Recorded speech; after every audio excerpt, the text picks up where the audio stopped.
Most recent update, of course, has been, which has been creating a bit of ripples as far as Canada is concerned and Ontario is concerned. And this is Ontario's use of their new found powers of cancelling all the applications. 2,680, that were the number of invitations that were sent out, and those are the number of applications that have been cancelled by Ontario. Under their new authority, that the minister can cancel the immigration applications even if they have received an invitation, they're in process, any stage of processing, as long as they haven't received the nomination, those can be cancelled if there is an understanding of malpractice, misrepresentations, fraud, etc., etc., etc. And this is what has happened in this case. They have, with a slash of a sword, cancelled all those applications.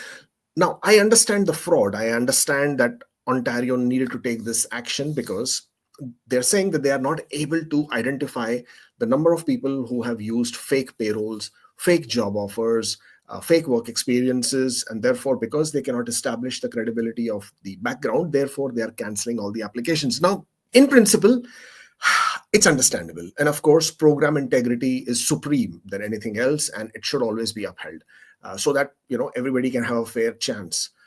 The problem here is that you are branding everyone as a fraud and therefore canceling the applications. Now, you've practically have had almost 2 years to have sorted out this issue and made those decisions, but you did not. You waited for 2 years, had all this power that you wanted, and then you have gone ahead and cancelled all the applications. Whereas people, you see, whenever the program stream is created, whenever you have sent out invitations, of course, I understand there is no guarantee. And of course, there can never be a guarantee. There should never be a guarantee. But there is something called trust. There's something called faith in the system. And the faith in the system said that if I've received an invitation, the least I can expect is a fair decision, right? That's the only thing that is being asked, for which I'm also paying 1,500 Canadian dollars for your effort, for your work that you're going to put into my application to assess if I have the credentials that you want me to have. So you sat on it for 2 years, and then suddenly you come out and said, okay, the minister's newfound discretionary authority gives us the power to cancel all the applications. So that's where the problem is, because while I'm 100% sure, there are not 100% sure, I'm absolutely sure, there are a lot of people who have been committing frauds, thanks to some of our consultants and even lawyers for that matter, and of course the unscrupulous agents under the purview of these unscrupulous individuals on every side of the ring. A lot of people have committed fraud. They have done things that they shouldn't have been doing, and everybody is now paying the price for it, is bearing the brunt of it. But this has always happened, right?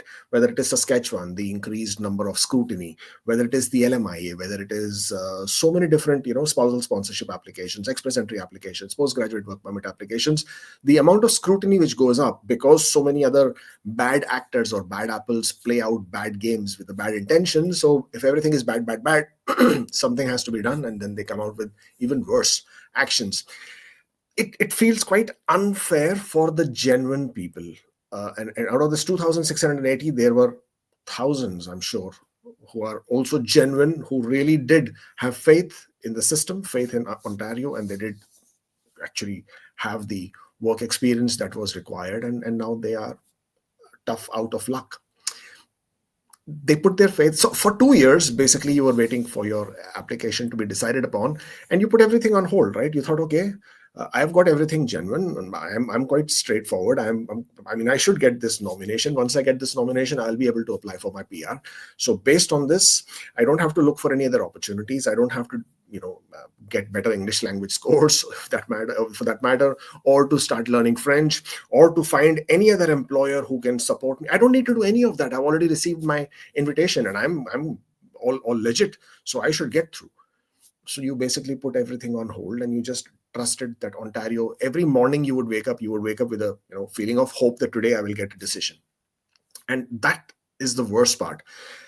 So yes, there are lots of strikes and protests, and a lot of calls for appeals and petitions, which is ongoing. Now, what do I think? Well, personally, Ontario has made their side rock solid in the sense of they first changed their regulations, they brought in the authority that gave them the authority, and then they have exercised the authority. 2,680 applications, does it? A lot of them are victims, basically. But is Ontario going to backtrack and take the applications? Well, time will tell. I hope they do, at least not to accept all the applications, but at least give them all a fair decision, fair review. That is the least that we could ask for at this point of time. Do I think they will do it? It's very difficult one to say. I personally feel they may not take any specific action in this. It'll be a good thing if they do. But then there is another point here, right? Every time something of this is happening and we are protesting and we are doing all these petitions, etc., uh, like for example, do you remember during COVID, everybody wanted a postgraduate work permit extensions, and then there were these protests that we want a work permit, and they did get work permit. Manitoba and Alberta, they also had their set of protests because it was taking much longer. They wanted extensions of their work permit, and then there was this public policy which gave in-process applications for PNPs in Alberta, Yukon, Manitoba to get open work permits. Sometimes these protests and these calls to actions does work, because at the end of the day, the politicians play to the vote bank, and when the vote bank is coming in support, then they have to sort of make their voices heard, and the political games are being played, and things can happen. And as of right now, there is a lot of pressure on the immigration minister in Ontario, and you never know which way this is going to go. But I have a question on that route. So we had a similar situation earlier this year in about March, right? When LMIA points, no, I would not say LMIA points, when job offer points were removed. Don't you think there were a lot of genuine people who suffered because of this? Why did nobody hold any protests at that point of time? Why was it that nobody asked this question? And in that case, so right now what is happening with 22,680 people, that is only Ontario, right? But when it came to job offers and LMIA points being taken away, that was a Canada-wide problem, right? There were people across the country who, having worked for months and years, having suffered the abuses of the employer or being harassed by the employer, continue to suffer that because they knew they will get the LMIA, and that LMIA is going to give them 50 points. And in some cases, they were on closed work permit, which was LMIA exempt, and they continued to go through the harassment because they knew that after 1 year of completion of their work with that employer, they will be able to get the job offer points. And then again, with a slash of a sword, all of that was taken away. Wasn't that unfair to all the genuine? Of course, please punish the fraud, please punish the fraudulent actors. But then when we talk about fairness, why is it that one particular issue gets more limelight, and then the other, which is even much bigger and much broader, did not? And then we all said that this is in the greater good of the program integrity, that the fraud is so much that it has to be curtailed. And yes, okay, fair enough, good thing that we got rid of the LMIA points. Overall, did it make a big difference on the pool? Not really. But was everybody happy? Not really. Of course, a lot of people were happy that the LMIA points were no longer there, because everybody else who was buying an LMIA, and of course there were agents and lawyers and consultants who were selling the LMIA, those were really, really stuck. But what about the people who were really genuine, right? Who really had the genuine work experience, who had the genuine LMIAs, genuine points? What about them, right? Nobody picked up a flag and marched to protest because those people were badly, suddenly taken away the point. So when we talk about fairness has to be, the whole point of fairness is that it should be a standard for everybody. So right now, I feel current situation also has a lot to do with political optics as much as it is about the fairness of the applicants. So in all due fairness, in all due honesty, I do hope that these 2,680 people do get a fair decision.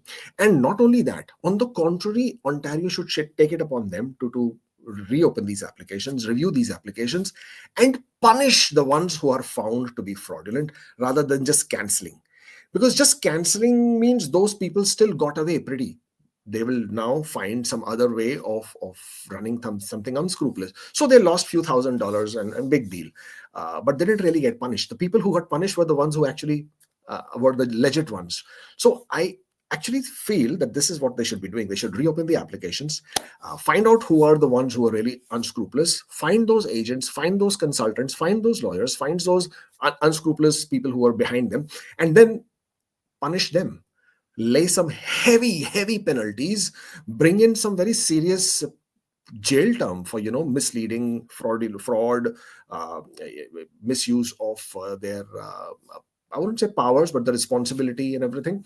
And of course, the individuals, ban them if you have to, so that they can't apply again. But take some severe action. Right now, just canceling the applications is not really helping. On the contrary, the good ones are suffering, the bad ones, but they just got away again.